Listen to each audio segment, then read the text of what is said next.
Another day, another food. So for today, ang food natin is halo-halo from Circinia Farm. Actually, this one is a very underrated halo-halo here in town. Kasi nga, ay, nabutas!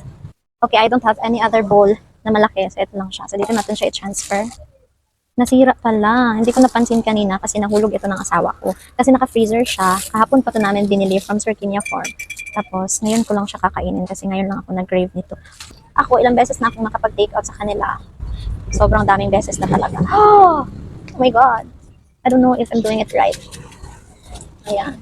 Anyways, ito siya mga B. Sobrang laki ng lalagyanan nila. Look at that. Diba? And then, alam nyo ba na sobrang creamy talaga nito. Sobrang sarap. At alam nyo ba, malalasahan mo talaga yung buko side niya. Kasi may buko siya. Parang buko halo-halo siya. May buko siya. And then, yung katas ng buko or yung tubig ng buko, malalasahan mo talaga dito mga B. Sobrang sarap talaga nito. Ayan. Look at that. B, ang sarap talaga niya. Grabe ang creamy niya talaga, B. Sobrang. Grabe talaga, B. Iba-iba talaga.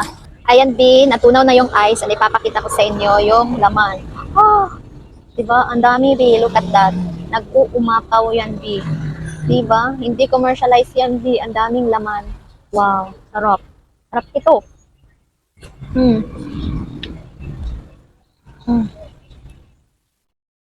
Worth it talaga to, B. Kaya, mag-order na din kayo, B. Pwede sila mag-take out. Pwede din dine in.